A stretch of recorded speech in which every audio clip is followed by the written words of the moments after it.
I discovered that there was a WWF Attitude Era cookbook, which alleges to have recipes from all of the WWF superstars. This is a fever in the cookbook. It's fucking insane that they sold this. I cannot believe you own that. Yeah, I know. And then of course you have JR doing his trademark 1,000-yard stare on the cover. Only the World Wrestling Federation could cook up something this good. I sincerely doubt that. First of all, this book stinks. Like really musty. Like why? I mean, it is 24 years old. It is. Wow, this book is 24 years old. It's a tome. What dishes can make even Stone Cold Steve Austin smile? You will very quickly notice no images of this food, which implies to me that this was really thrown together. There is 2 original images in this entire book. Do you think any of these were recipe tested? Like aside from like the 5 that JR actually makes. There are so many bad recipes in this book, but I feel like I have picked ones that sound kind of okay. Well, The Rock can honestly say before you today that this is going to be the most electrifying cookbook ever published. Now, Connor, tell me, what do you think when you picture the dead man, the Undertaker? Dark. Yeah. Gravestones. Serial killer, died, Murder, came back. Patricide. Where to, Stephanie? Do you think of turkey and spinach tetrazzini? Because I fucking don't. You know, if you look at it from a certain angle. Yeah. Turkey and spinach tetrazzini would be funny for any wrestler to have put in this, because the word tetrazzini is just so great. His favorite lady creates this filling and delicious meal quite often, and it always makes the Undertaker happy. Turkey and spinach tetrazzini. Why does it have to be cream spinach, man? Yeah, why not spinach? Spinach. It looks pretty good. If I'm completely honest with you, that looks like an actual meal. That's really nice. Love it. It's actually quite good. When I eat this, the last thing I think of is The Undertaker. Ooh, yeah. Putting the sun-dried tomatoes in there is like a genius move. Like that elevates it by so much. Like it's a great recipe, which I think is not an accurate representation of the rest of this book. This would murder hangover. If we go for pints after this and I remember that, oh my god, there is turkey and spinach tetrazzini in the fridge, I'm going to sprint home like just We should write this in regards to like normal food, right. Not weird wrestler food. Yeah, because if we're talking weird wrestler food, it's maybe a 10. Yeah, I would give this a very solid 7. Yeah, this is like a strong 7 from mine. Anyway, wow, good work, Undertaker. From the WWF Cookbook, I bring my own recipe for Al Snow. Jeez. Peace. We have Mick Foley's knuckle sandwiches, Edge's cocktail party meatballs. I was a little surprised about the grape jelly ingredients. Scotty Too Hottie's Too Cool orange salad. That looks good. Too cool orange salad. Can you make that? This is the most American recipe I've ever heard. Orange Jello, cottage cheese, Cool Whip, crushed pineapple, and 2 cups of mini marshmallows. From a teenage fan who used to write letters to the World Wrestling Federation to a young wrestler with his own Jello recipe in this soon-to-be famous cookbook. What next? A commercial with Bill Cosby?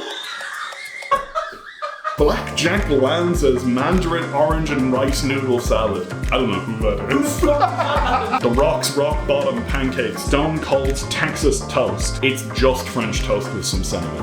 What's so good about it? Triple H's swordfish a la Helmsley. Big Boss Man's pepper steak. Now, he means Al Snow's dog pepper. So the ingredients are 1 can of bacon drippings, 1 live chihuahua, 1 onion and 1 green bell pepper, JR's roasted chicken, which is a recipe that was featured on the SmackDown episode which promoted this, the greyest, most anemic looking half roast chicken I've ever seen. Hardcore Holly's big beefy meatballs. Have you seen that, man? The amount of juice he was on, his meatballs were not big and beefy.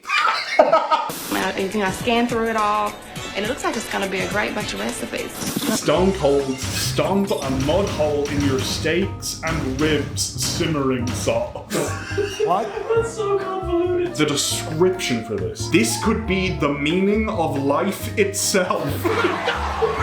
That's how JR is selling this. I equate Stone Cold sauce with the most profound works of any of the world's great philosophers. We might be about to have a religious experience from Stone Cold sauce. This is gonna be like ephemeral. I'm always in the kitchen all the time. The thing is, it says for steak and ribs, right? The problem with it is, it says brush the sauce on the meat in the last 15 minutes of grilling. If you cook the steak for 15 minutes, Chunk of coal. so what I have done instead is I have marinated 2 steaks in it overnight. I am unreasonably excited about Yeah. Stone Cold sauce. Cheers.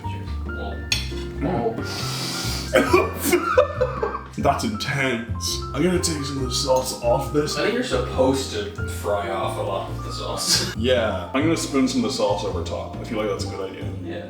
That's actually edible now. It's alright. It's a sauce. It really does taste like you've mixed buffalo sauce and barbecue sauce together. Yeah, it's exactly what it tastes like. It is a lot. It's really intense. It is putting a mud hole in my taste buds. There is no world where I would rather have this on my steak than just eat my steak.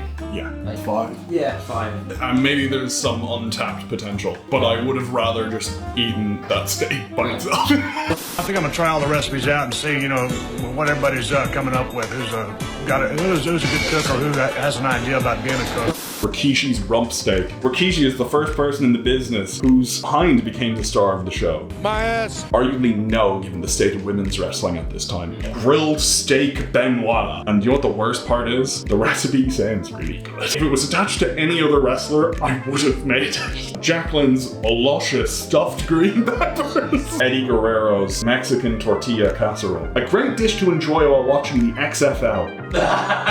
This one just sounds terrible. I'm so sorry. Paul Bearer's tuna stuffed tomatoes. JR's smashed down potatoes with attitude. You're reaching for something there. Michael Cole's glazed baby carrots. My pal Michael came through with this chip. The Rock's macaroni salad. Elbow macaroni, carrot, celery, onion, mayonnaise. This is freaking revolting. Sounds truly terrible. JR's mama's perfect rolls. Kurt Angle's all-American apple pie. Genius. Perfect. No notes. Perry Saturn's super cookies. Viscera's no-bake cookies. But even Vissa needs a treat every now and then. And who's gonna tell him to put down the cookies? Yeah. Yeah. Start looking for the WWF's official cookbook this Tuesday, wherever books are sold. So Kane is a big red monster. Big red machine. It's like demonic. He set JR on fire. Somebody help me! He's a scary, unhinged dude. So out of all of those, they decided to go with the word red and made red velvet cake. It's Kane's red velvet cake, which is like the least intimidating recipe. The first ingredient is a package of fudge marble cake mix. What you do with the cake mix is different from what the instructions in the back of the box are. It is a recipe, whereas the other cake recipes are literally step 1. Mix and bake the cake according to the directions on the package. Which, like, listen, to make a ready-made cake, if you like doing that, that's fine. Like, genuinely, that's fine. Is it in a recipe book?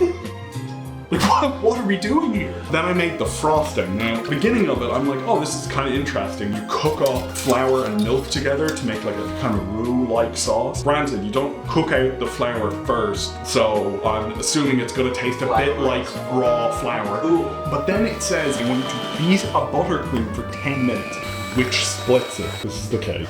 You can see the issues with the icing straight away. It looks like the completely middle of the road red velvet cake. It's almost like it was made from a store-bought cake mix. However, not a red velvet store-bought cake. No, of course not. That would make too much sense. It tastes like it's artificially flavored to taste like real cake.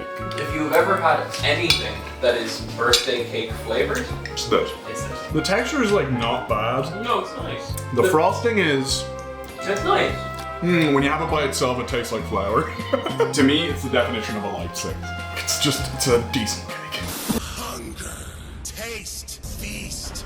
So I think we maybe picked the best recipes we could have picked, Yeah. and it's, as a medium turned out, kind of mediocre. That being said, it's an unbelievably funny book to own. It's not something you ever need to make anything from. No, God, no. No, you know what? Make the turkey tetrazzini. Other than that, just leave the book on a coffee table for people to Yeah. come over and go, what? And then that's it. What? I think the moral of the story is just don't buy gimmick cookbooks. Just don't. You just buy a real cookbook. Yeah. Just buy a cookbook by a cook. Sorry to any non-wrestling fans, this one was not for you.